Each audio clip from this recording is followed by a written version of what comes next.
दक्षिण सोलापूर तालुक्यातील माळकवठे येथे A1 ग्रुपच्या वतीने टिपू सुलतान जयंती A1 ग्रुप संस्थापक अध्यक्ष कुतुबभाई शेख यांच्या नेतृत्वाखाली उत्साहात संपन्न झाली। कार्यक्रमाच्या अध्यक्षस्थानी अमोघ सिद्ध थोरात तंटामुक्त समिती अध्यक्ष उपस्थित होते। प्रमुख पाहुणे म्हणून बनसिद्ध बन्ने, माजी सरपंच कुरखोट, जगदेव अटकर, सिद्धाराम बगले, उमेश वाघमारे, अनिल गायकवाड, मोतीलाल शेख, चांदभाई शेख, दीपक दुपारगुडे, रसूल शेख, पैगंबर नदाफ, पापूस नदाफ, खाजाभाई नदाफ, अप्पाशा काळे उपस्थित होते। मान्यवरांच्या हस्ते प्रतिमा पूजन करण्यात आले। A1 ग्रुपच्या वतीने उपस्थित मान्यवरांचा सत्कार करण्यात आला। सिद्धाराम बगले यांनी A1 ग्रुपचे कार्य आपल्या प्रास्ताविकेत सांगितले। टिपू सुलतान यांच्या जीवनाविषयी माहिती कार्यक्रमाचे अध्यक्ष अमोघ सिद्ध थोरात यांनी दिली। यावेळी A1 ग्रुपचे अध्यक्ष रफिक शेख, उपाध्यक्ष सोहेल नदाफ, खजिनदार बशीर नदाफ, सचिव मोहसिन नदाफ, मंडळाचे आधारस्तंभ महबूब मिस्त्री, अल्लाउद्दीन नदाफ, आसिफ नदाफ, आरिफ नदाफ, रमजान नदाफ, सलीम नदाफ, अप्पालाल बागवान, बागन नदाफ, इस्माइल शेख, शब्बीर नदाफ, अप्पालाल नदाफ, इसाक फकीर, महबूब फकीर, राजाभाई शेख, मशीद मुल्ला, मोहसिन मुल्ला, खाजाभाई शेख उपस्थित होते। कार्यक्रमाचे सूत्रसंचालन सिद्धाराम बगले यांनी करून उपस्थितांचे आभार मानले। हातुरे वस्ती येथे कामरान बहुउद्देशीय संस्था वर्ष 8वे टिपू सुलतान जयंती साजरी करण्यात येते। यावेळी संस्थापक अध्यक्ष असलम शेख, खंबीर साद, हुसेन भैया पीरजादे, दाऊद इनामदार, प्रमुख उपस्थिती म्हणून नगरसेवक वैभव हत्तुरे तसेच शिवा संघटनेचे संपर्क प्रमुख संगमेश्वर कांबळे, उत्सव अध्यक्ष बाबा शेख, उत्सव उपाध्यक्ष सलमान मुजावर, कार्याध्यक्ष साजिद नाविदगी, कार्यकर्ते साहिल शेख, नबिलाल शेख, फैसल अमन, लकी मंसूर यांनी परिश्रम घेतले। कार्यक्रमाचे सूत्रसंचालन मोहम्मद अली पाटील यांनी केले।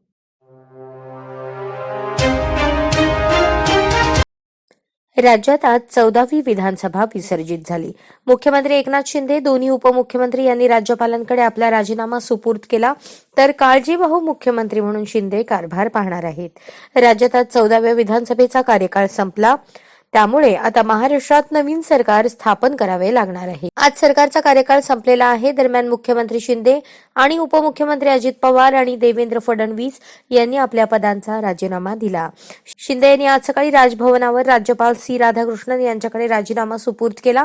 आता नवीन मुख्यमंत्री शपथ घेईपर्यंत शिंदे हे राज्याचे काळजीवाहू मुख्यमंत्री म्हणून काम पाहणार आहेत। राज्यात नवीन मंत्रिमंडळ स्थापनेच्या पार्श्वभूमीवर राजकीय हालचालींना वेग आला आहे। मुख्यमंत्री शिंदे यांनी राज्यपाल राधाकृष्णन यांना भेटून मुख्यमंत्री पदाचा राजीनामा दिला। राज्यपालांनी हा राजीनामा स्वीकारून नवी मुख्यमंत्र्यांची नियुक्ती होईपर्यंत शिंदे यांची काळजीवाहू मुख्यमंत्री म्हणून नियुक्ती करत असल्याचे पत्र त्यांना सुपूर्द केले। अखिल भारत हिंदू महासभा सोलापूरकडून 7 रस्ता येथे महाराणा प्रताप यांच्या पुतळ्यास पुष्पहार अर्पण करून, लाडू वाटून, गुलाल उधळून देवेंद्र कोठे यांच्या विजयाचा जल्लोष करण्यात आला। यावेळेस कार्यकर्त्यांनी जय श्रीरामचा, जय भवानी, जय शिवाजीच्या घोषणा देऊन कार्यकर्त्यांमध्ये उत्साह आणि आनंद जाणवत होता। सोलापूरवरचे मोठे संकट आज टळले आहे, अशी सर्व कार्यकर्त्यांमध्ये भावना होती। शिवनेरी तरुण मंडळ यांनी श्री गणेशाची आरती केली। श्री सिद्ध गणेश हनुमान मंदिर ST ग्रुप या ठिकाणी आई जगदंबेची आरती करण्यात आली। शहराध्यक्ष सुधीर बहिरवाडे, प्रवीण सरवदे, प्रशांत पवार, सूरज भोसले, अंबादास शेतशिंगे, चंदू रोगे, सचिन करजगी, आदर्श माने, अर्जुन मोहिते, लतेश शिरवे अशा अनेक कार्यकर्त्यांची उपस्थिती होती। विधानसभा सार्वत्रिक निवडणूक 2024च्या मतमोजणीचा निकाल 23 नोव्हेंबर 2024 रोजी जाहीर झाला। त्या अनुषंगाने राज्यातील विविध मतदारसंघात निवडणुकीसाठी प्रत्यक्ष झालेले मतदान आणि मतमोजणी, त्या दिवशी EVM मध्ये आलेले आकडे यात तफावत असल्याची बाब राज्यातील विविध वृत्तपत्रात प्रसिद्ध झाल्याचे निदर्शनास आले।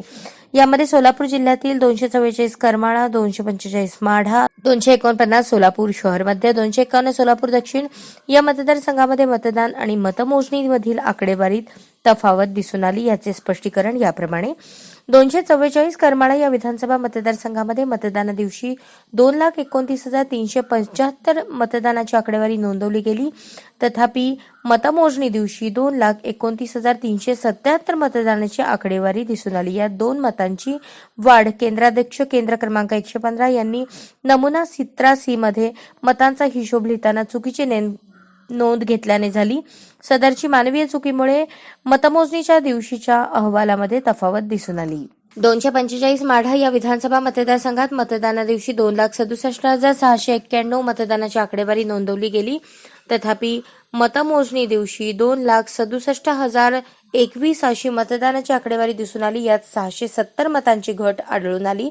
सदरील बाब ही केंद्र क्रमांक 149 केंद्राध्यक्ष यांनी मॉकपोल वेळी नोंदवलेली मते CRC न केल्यामुळे निवडणूक निर्णय अधिकारी यांच्या हस्तपुस्तिकेमधील तरतुदीनुसार निवडून आलेल्या उमेदवारांच्या मतांची तफावत ही सदर केंद्रावर नोंदवण्यात आलेल्या मतांपेक्षा अधिक असल्यामुळे सदर दिवशी 670 मते मतमोजणी दिवशी मोजली नाहीत. त्यामुळे मतमोजणीच्या दिवशीच्या अहवालात तफावत दिसून आली. 249 सोलापूर शहर मध्य विधानसभा मतदारसंघात मतदाना दिवशी 2,02,91 अशी मतदानाची आकडेवारी होती. तथापि मतमोजणी दिवशी 2,02,89 अशी मतदानाची आकडेवारी दिसून आली. त्यामध्ये 2 मतांची घट आढळून आली. सदरील बाब ही केंद्राध्यक्ष क्रमांक 197 यांनी केंद्राध्यक्ष दैनंदिनीमध्ये 2 मते ईव्हीएम मतांच्या हिशोबात गृहीत धरल्याने 665 मते नमूद केली. तथापि मतमोजणीच्या दिवशी ईव्हीएम मध्ये 663 मते आढळून आली. सदरील मानवीय लेखन चुकीमुळे मतमोजणीच्या दिवशीच्या अहवालात तफावत दिसून येते. 251 सोलापूर दक्षिण विधानसभा मतदारसंघात मतदानाच्या दिवशी 2,23,624 अशी मतदानाची आकडेवारी नोंदवली गेली. तथापि मतमोजणीच्या दिवशी 2,23,625 मतदानाची आकडेवारी दिसून आली. यात 1 मताची वाढ दिसून आली. सदरील बाब केंद्राध्यक्ष यांनी 1 इलेक्शन ड्युटी सर्टिफिकेटचे मत गृहीत न धरल्यामुळे 676 मते असा हिशोब केंद्राध्यक्ष दैनंदिनीमध्ये नमूद केला. मतमोजणी दिवशी ईव्हीएम मध्ये 677 मते आढळून आली. सदरील मानवीय लेखन चुकीमुळे मतमोजणीच्या दिवशी अहवालात तफावत दिसून येते, अशी माहिती जिल्हाधिकारी तथा जिल्हा निवडणूक अधिकारी कुमार आशीर्वाद यांनी दिली. अतिशय चुरस निर्माण झालेल्या शहर उत्तर या विधानसभा मतदारसंघात अखेर भारतीय जनता पार्टीचे विद्यमान आमदार विजयकुमार देशमुख यांनी विजयाचा पंच मारला. त्यांना या निवडणुकीत त्यांचे पारंपरिक प्रतिस्पर्धी शरदचंद्र पवार राष्ट्रवादीचे महेश कोठे यांनी चांगलीच लढत दिली. या निवडणुकीनंतर कोठे यांचा मोठा अपेक्षाभंग झाला. सलग 4 वेळा त्यांना विधानसभा निवडणुकीत पराभूत व्हावे लागले. राष्ट्रवादी काँग्रेसचे शहराध्यक्ष सुधीर खरटमल यांनी मात्र महेश कोठे यांची बाजू घेताना कोठे हे सिंहासारखे लढले. त्यांच्या कर्तृत्वाला मी सलाम करतो. खरे तर महेश कोठे यांच्यावर बायपास सर्जरी झालेली असताना औषधोपचार चालू असतानाही त्यांनी या संपूर्ण मतदारसंघात खूप मेहनत घेतली. अख्खा मतदारसंघ पिंजून काढला. एकूण निवडणुकीचे वातावरण पाहता प्रचंड प्रतिसाद त्यांना होता. निश्चितच यावेळी बदल घडेल असे चित्र निर्माण झाले होते. विद्यमान आमदारांच्या विरोधात वातावरण होते. त्यामुळे या मतदारसंघात तुतारी निश्चितच वाजेल अशी चिन्हे होती. पण आमच्या हाती अपयश आले. एकूणच वातावरण आणि जनतेतून प्रतिसाद पाहिला असता निश्चितच निकालावर प्रश्नचिन्ह उपस्थित होत आहे, असा संशयही खरटमल यांनी उपस्थित केला.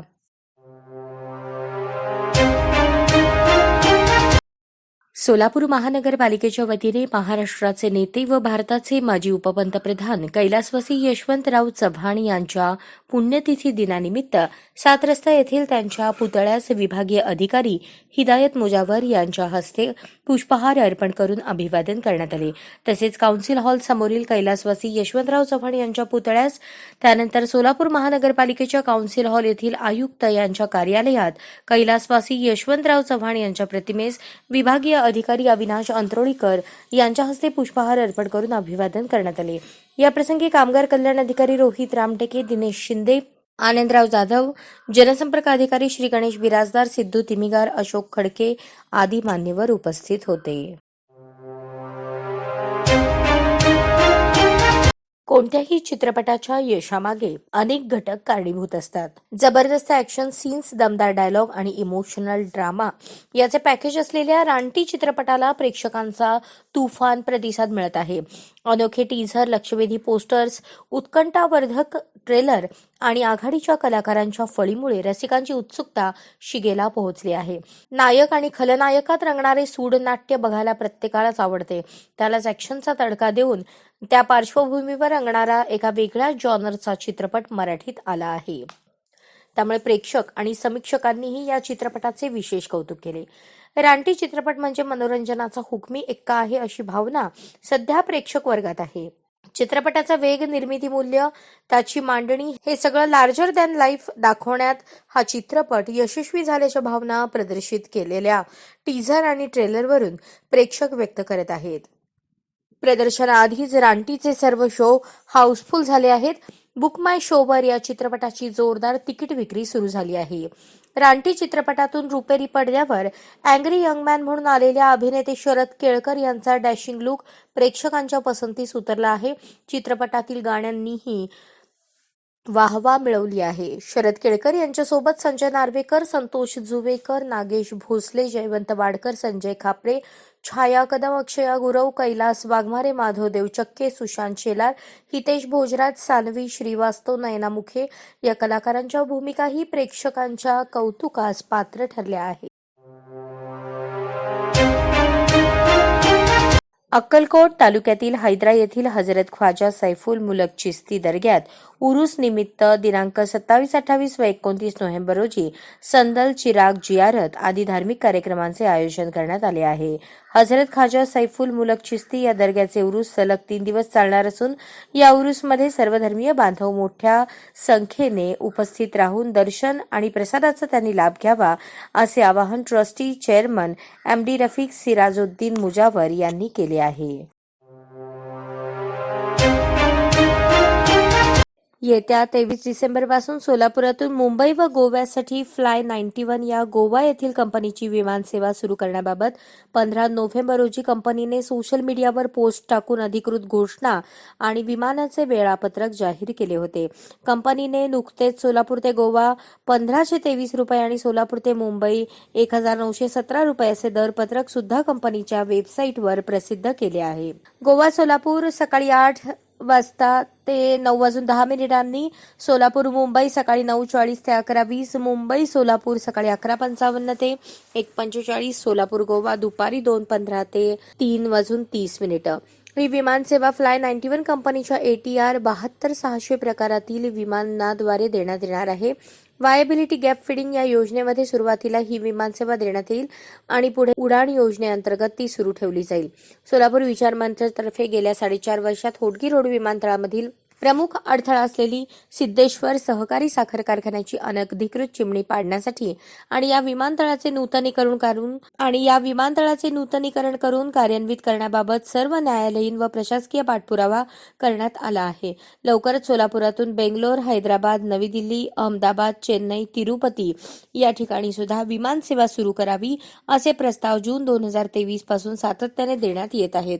सोलापूर विचार मंचच्या डॉक्टर संदीप अडके यांनी फ्लाय 91 कंपनीचे CEO व MD मनोज चाको यांच्याशी गेल्या 2 महिन्यात सातत्याने पाठपुरावा करून सोलापूरच्या बाबतीत चांगले ब्रँडिंग करून विमानसेवा सुरू करण्यात यश प्राप्त केले आहे.